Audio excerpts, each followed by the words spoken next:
afternoon, and good evening, everyone. Welcome to the Carbon Flip. This is my microbial farm. This is a heck of a lot of learning going on, let me tell you. We are getting extremely scientific with the farming practice here. We want to correct our ecosystem. We've been, our farm has been conventionally farmed for, oh boy, maybe 100 years. Whenever those types of synthetics came into play, I think that's when they started getting used. Everybody thought it was a great thing. And so then now I had been introduced to the soil food web and realized that maybe it wasn't such a great thing. And anyway, decided to try out this microbial farming. I actually started out because I thought the carbon thing was a myth. Like, it was just a scam. And I had no idea what it was. And I started to research it. And, oh my goodness. Like, it was, like, totally, like, my belief system. And, I'm going to say I do not like the carbon credit. I do not feel that one individual should be allowed to continue to contaminate while the others don't reduce their contamination level. Now, I do believe there are levels of carbons that need to be, and if we want to keep this system rolling, we have to do something possibly to do that. I don't want the control that is going to be imposed, okay, on these, I feel like on these methods, because I'm a beekeeper. I already deal with the state and having to comply with regulations on keeping the bees livestock. Alright? I have worms. So far, to my knowledge, I don't think you guys have to follow any of those inspections when you ship around your worms. Correct me if I'm wrong. I need to do more research on that. But I believe there is going to be, just like the regulations for the bees, because they are used during the pollination of our food, that got them highly, highly regulated. I have to have a health inspection every 90 days when I sell them to make sure they're not infected with something. And so I'm feeling this is what's going to happen now with these worms, since we're using them to create our nitrogen. And possibly because I'm switching over from using regular nitrogen in my fields to this form of nitrogen. If everybody does it, then our entire food supply will be dependent on real-time nitrogen creation.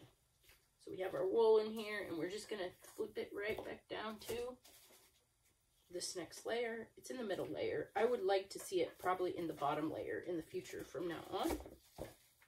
So anyway, when we start producing nitrogen real time and switching to this method, and our entire food supply is dependent on making sure we don't kill all of the microbes in the soil and end up ruining our ability to produce massive amounts of food and possibly destroying our food supply. That's why they're going to want to take control of watching and monitoring that.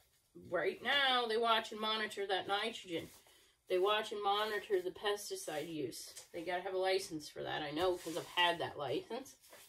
So now we're going to end up with licensing already. That's what the talk is that I'm hearing from my school with all of this. So that's the only thing I don't like about, you know, switching over to this microbial farming. Back in the day, you didn't, everybody farmed this way. You didn't have to be like, have the state inspector come because you were plowing your fields with a horse and there was worms in the ground. And now I think now that it's gotten to this new level of, let's ship these worms around and get them in your Johnson Sioux composters, that now the state's going to take over. I'm just saying that's what the talk is in the school that I was trained on, how to make these agriculture amendments.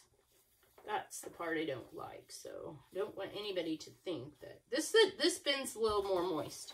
It probably should have its lid off. One more time. My numbers are fantastic. Cocoon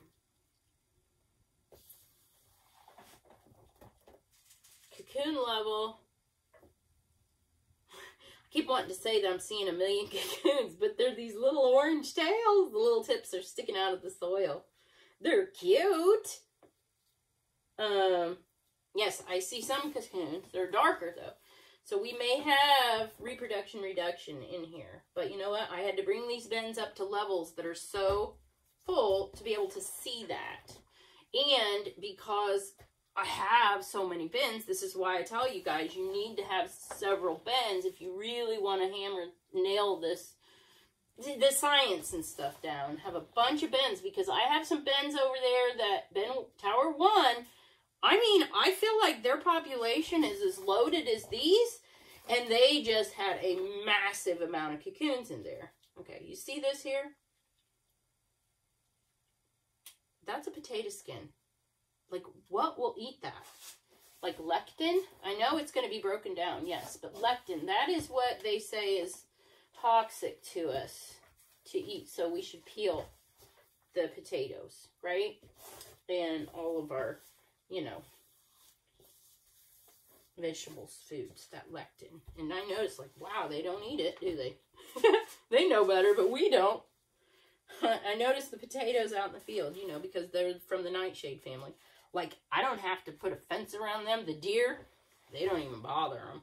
Now, if I put a sweet potato out there, look out. They have mowed down all the tops and... Oh, anyway, that's a different story. But it's something we can talk about, right? Okay.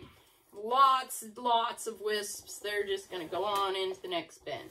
I feel like I'm going to leave the top off of this. This is a little too wet for me, for what I like. They probably love it, but I don't want to get into that anaerobic conditions in there, so.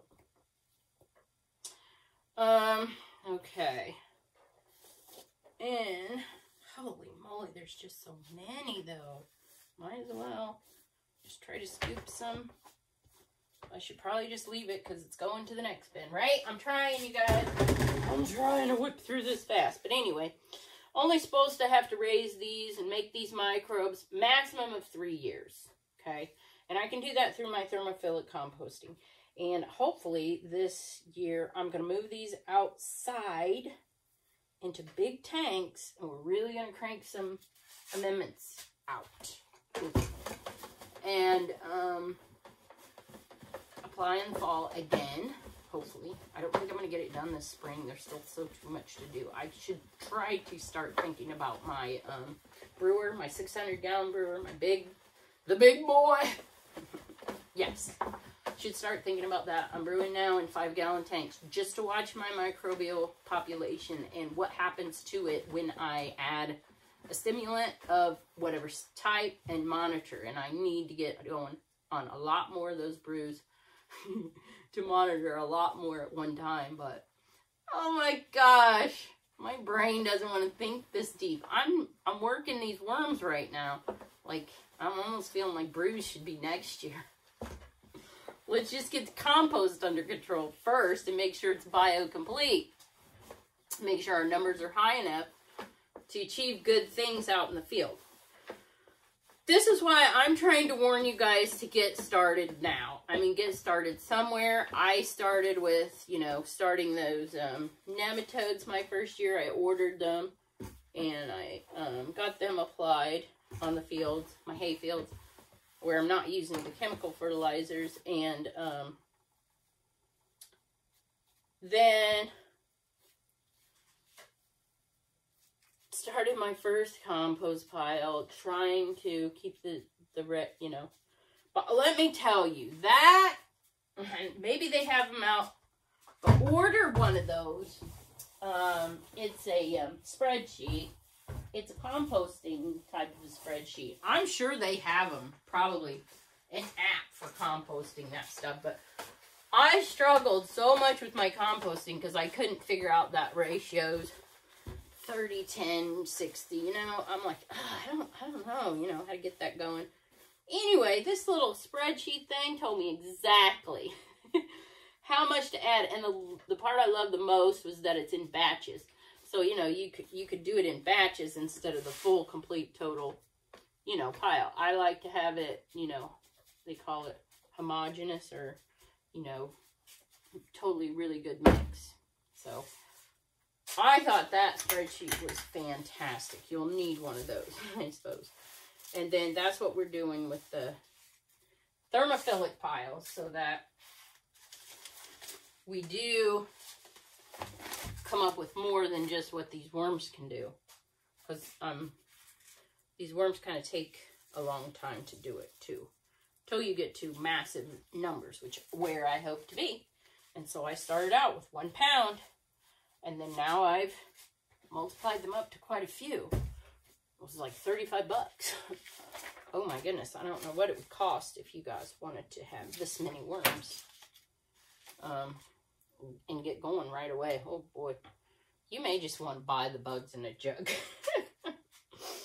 Yeah, this is fun. It's a learning process too. So that's the part that I was after.